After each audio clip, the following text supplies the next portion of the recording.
भगवान की कृष्ण कन्हैया लाल की जय जय श्री राधे श्याम।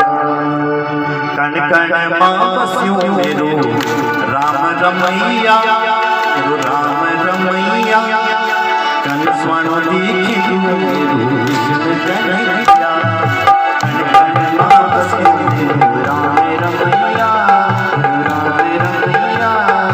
कण स्वर्ण दीखियो मेरो कृष्ण कन्हैया, कण स्वर्ण दीखियो मेरो कृष्ण कन्हैया, कण स्वर्ण दीखियो मेरो कृष्ण कन्हैया। कण कण मां बस्यो मेरो राम रमैया, राम रमैया। कण स्वर्ण दीखियो मेरो कृष्ण कन्हैया, कण स्वर्ण दीखियो मेरो कृष्ण कन्हैया। जय हो दोनों हाथ उठाओ, हर हर महादेव।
बोलो जय श्री राम।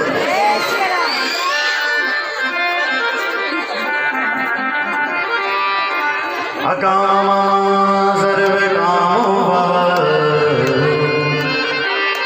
मोक्ष काम उदारधि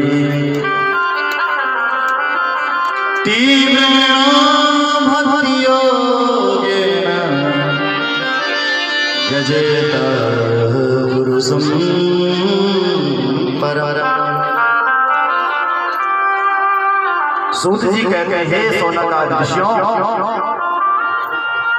हमें जो ये मनुष्य ना सोना ही समझता है और अपने में लड़ते रहता है, झगड़ते रहता है, ऐसा मनुष्य को पशु समझता है। पशु लोग मनुष्य पर हंसता बनता, पशु हंसते हैं। कौन पशु?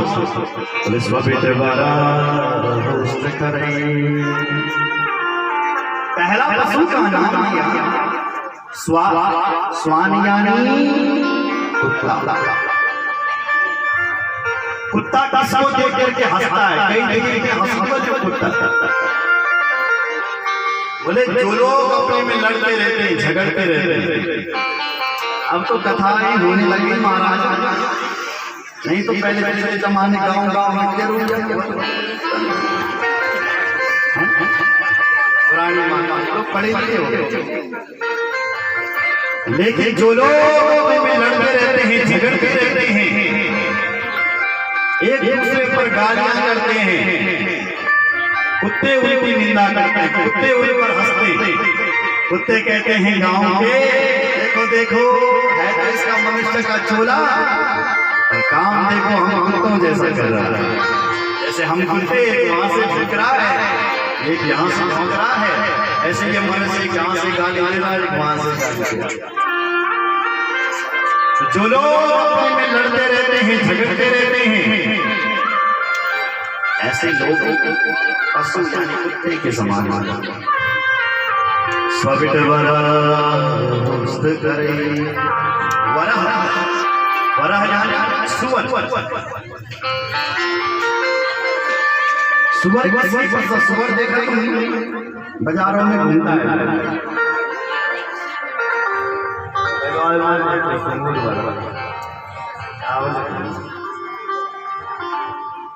उसको तुमने देखा होगा। उसको चाहे अच्छा दिखे चाहे बुरा दिखे, वो सीधे घुस जाता है। अच्छी जगह पे वहां भी घुसता है, गंदा नाला घुस। तो ये सुअर किसकी प्रशंसा करता है? बोले जिस मनुष्य का एक लक्ष्य बन जाए, ये बन जाए, पैसा जहां से भी आ रहा है हड़प लो, हड़प लो।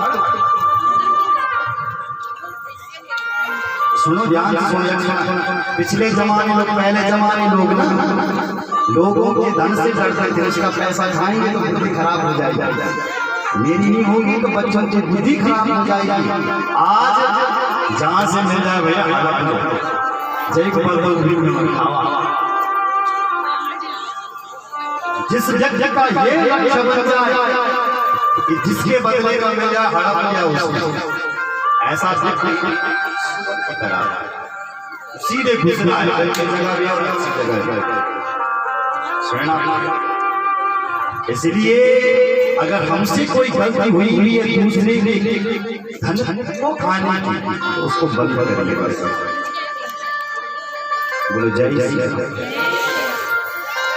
अपने आप को सुधारोगे तो तुम्हें देख करके हो लोग भी सुधरेंगे। अगर तुम लड़ाई करते हो तो आज से बिल्कुल बंद कर दो। क्यों? क्योंकि कुत्ता प्रशंसा कर रहा है, तुम्हें पता नहीं है, हंस रहा है। अरे दिखाना वाला के ऊपर दे तेरा फोटो लड़ाई कर लड़ाई। इसलिए भगवान ने तुम्हें बुद्धि दी है, इस बुद्धि का विकास करो, और बुद्धि का विकास पढ़ने से होगा, किताबों से। जय श्री राम। ये जहां पढ़ी सुनो, ये कथा हमारे बुद्धि का विकास कर देते, बुद्धि को विस्तृत कर देते। सही क्या है गलत क्या है ये इस कथा सुन करके जान सकते। सर्दियों में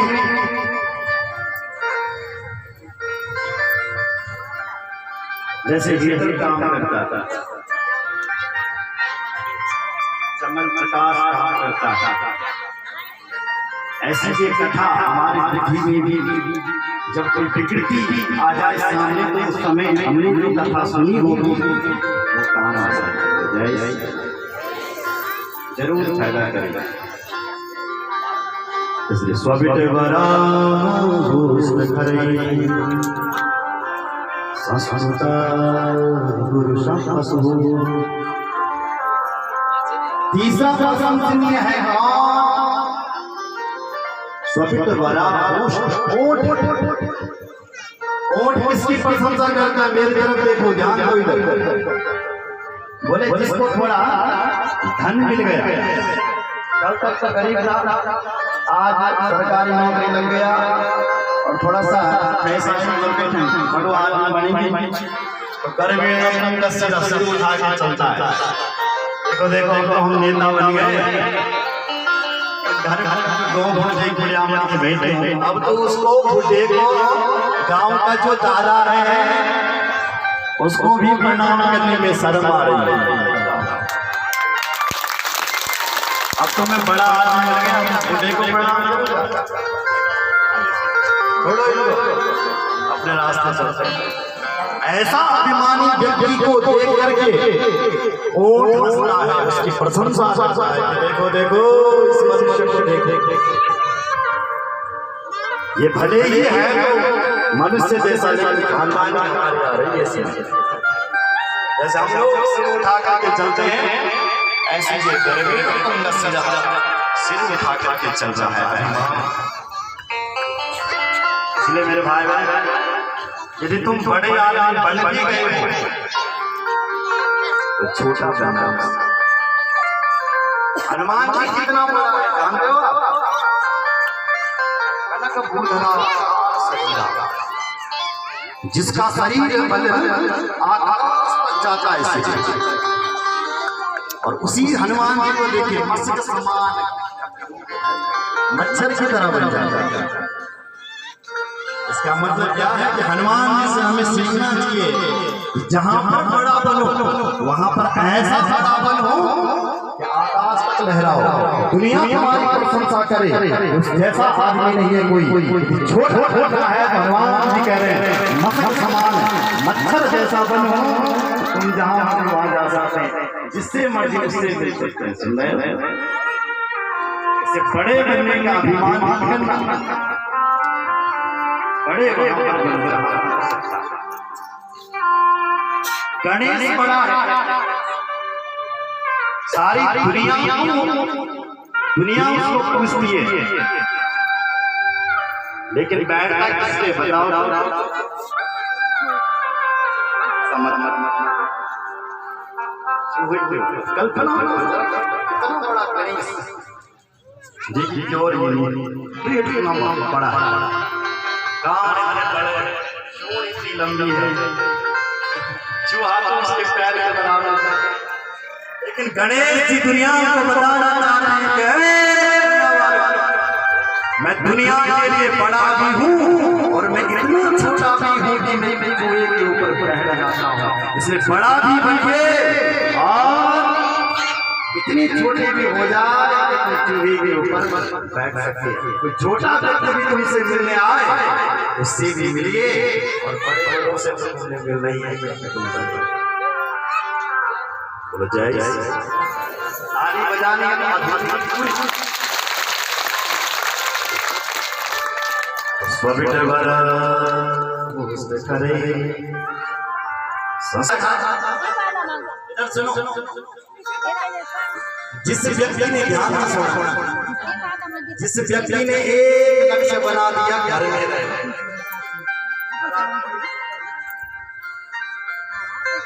जर्जरित काया हो गई, शरीर चल नहीं रहा, बूढ़ा हो गया, खटिया लेकर के पड़ा है, फिर भी कहो बाबा जी भजन करो, वही देखूंगा तब तक मैं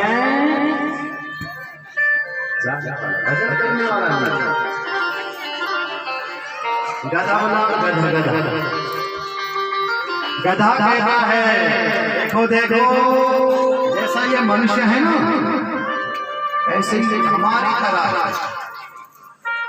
ध्यान से सुनो, अल्लाह मत करो।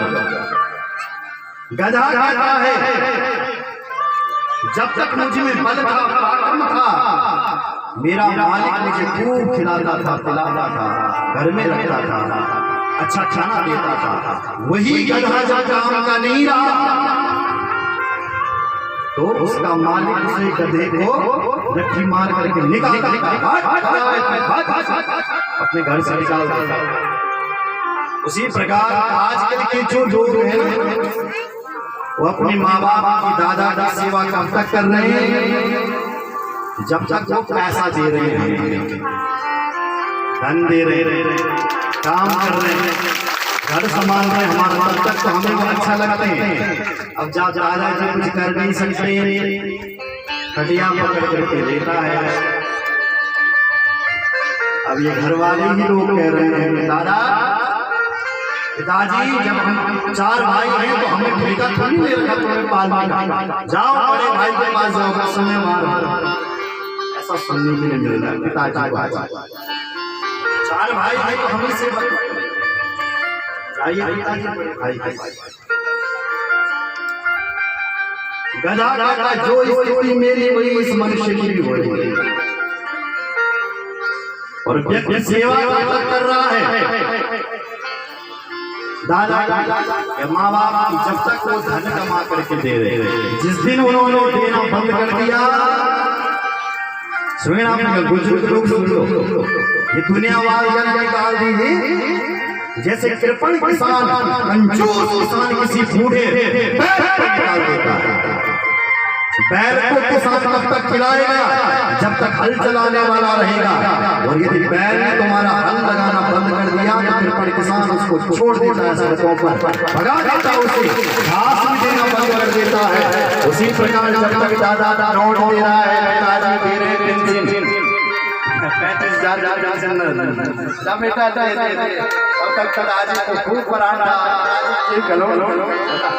घी में या तेल में इस चीज का करीब क्यों?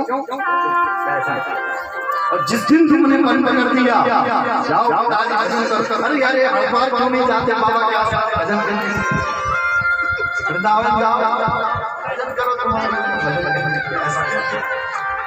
सिर्फ दुनिया से बच करके रहना पड़ता है। बोलो जय।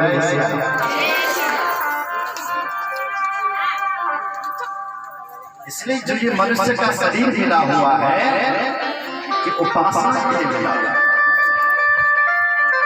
और जो लोग इस मनुष्य के शरीर से भगवान की भक्ति नहीं करते, उपासना नहीं करते, ऐसे लोग बाद में बहुत पछताते हैं। बोलो जय श्री राम। इधर सुनो, आपकी आयु कितने साल की, कितने साल तक तुम जीवित रहोगे? बोलो 100 साल।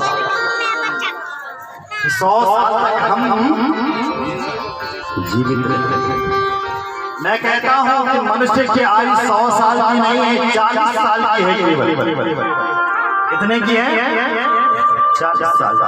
और आप देखना, गौर करना, जब तक मनुष्य 40 साल का है तब तक उसको कोई बीमारी नहीं है, तब तक उसको बुढ़ापा नहीं है, तब तक वो खा पी सकता है, आराम से चल सकता है, कहीं भी चढ़ाई चढ़ाओ। और जहाँ 40 के बाद फिर बुढ़ापा आना शुरू हो जाता है, फिर जवानी ढलने लगती है। कि सच्ची बात तो ये है कि मनुष्य की उम्र ही शिव जी ने 40 साल का बनाई थी। वो तो ये लोभी मनुष्य है और पड़ी ऐसे मनुष्य की उम्र, गधा की उम्र, कुत्ते की उम्र और उल्लू की उम्र एक जैसे थी। 40 साल। ध्यान से सुनना, केवल मेरी तरफ देखो बस। बोलो जय श्री राम। मनुष्य की उम्र, गधा की उम्र, कुत्ते की उम्र और उल्लू की उम्र एक जैसे 40। हम लोगों का बोझा ढो करके थक गए, कम करो। बोले कितनी कम? उस गधा ने कहा महाराज आधी करो। ठीक है, आज से हमने तुम्हारी उम्र आधी कर। तो गधा कितने साल का हो गया? 20 साल। मनुष्य दौड़ी नहीं गए। सिंह जी बाबा आयु बढ़ाओ।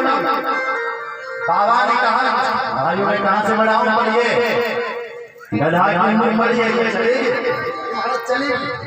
दे दो। तो भोले बाबा ने गधा की जो 20 साल की उम्र थी वो मनुष्य को दे दी। मनुष्य कितने साल का हो गया? इतने में कुत्ता दौड़ा गया। कुत्ते ने कहा हे भोलेनाथ, हम लोगों के घर में हो करते थक गए, दौड़ा गया। भोलेनाथ आगे बढ़ा। भोलेनाथ ने हंस करके बोला कुत्ते की पड़ी चलेगा, चलेगा।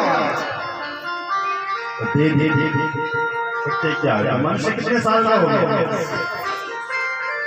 80 साल। इतने में उल्लू आया। उल्लू ने कहा बोले महाराज भोलेनाथ, हम भी परेशान, तुम्हें क्या परेशानी है? ये भोलेनाथ परेशान ये कि हम रात को सोते नहीं, जागते थक गए, हमारी भी उम्र कम। बोले बाबा ने कहा कितनी कम? बोले महाराज आधी कम। तो उल्लू कितने का हो गया? 20 का। मनुष्य दौड़ा गया, महाराज आगे बढ़ा दो। भोले बाबा ने कहा उल्लू की पड़ी है, लास्ट है बस, और उम्र नहीं है। क्या उल्लू की चलेगी? मनुष्य उल्लू की उम्र मनुष्य को दे दी। तो मनुष्य कितने साल का हो गया? 100 साल।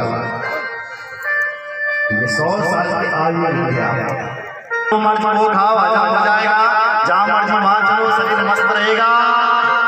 पर अब जब 40 साल के बाद इसकी आयु लग गई थी मनुष्य को, बोलो गधा की, तो गधा क्या करता है, क्या करता गधा का काम क्या है, बोझा ढोना, बोझा ढोना। तो मनुष्य भी 40 साल की उम्र से बोझा ढोना शुरू कर देता है।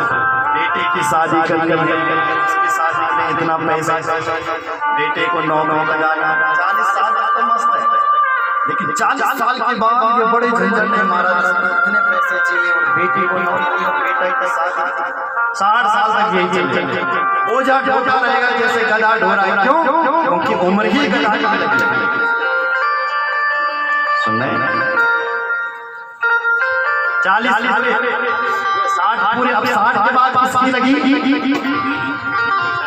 कुत्ते। और कब तक रहेगी, 80 तक। अब 80 साल का बूढ़ा आदमी शरीर में तक चले गया, बैठा है घर पे, बहू दिले कह रहा, बहू कुत्ता बुलाओ ना,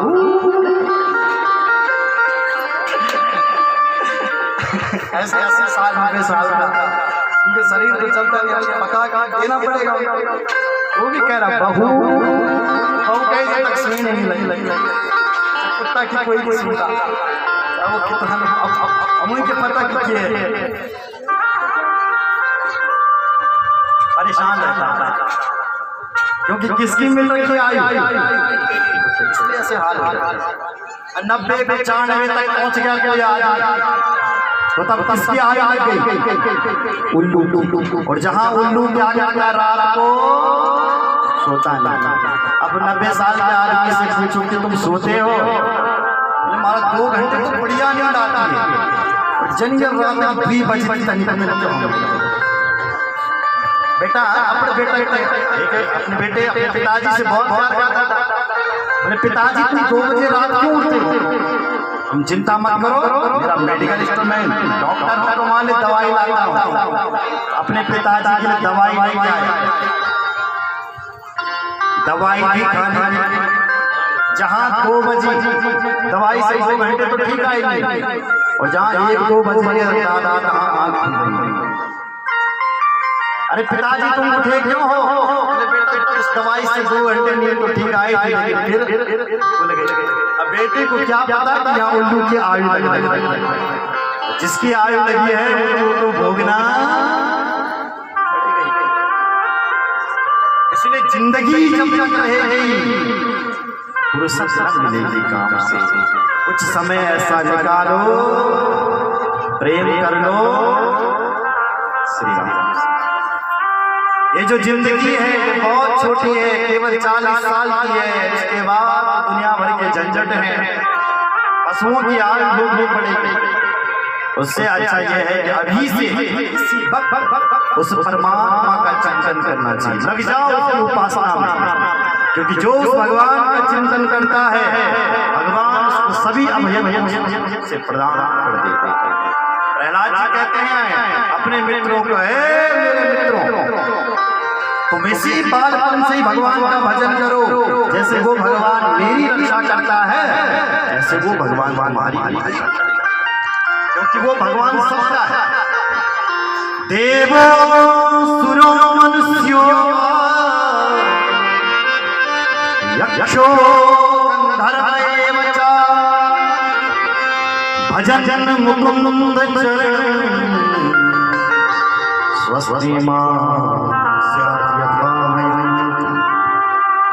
कोई देवता हो, नर हो, यक्ष हो, गंधर्व हो, कोई कैसा भी प्राणी हो, भजन मुकुंद चरण स्वस्तिमान जो उस परमात्मा का भजन करता है वह परमात्मा उसकी यहाँ से लेकर के अंत काल तक रक्षा करता है। सुन रहे हैं आप?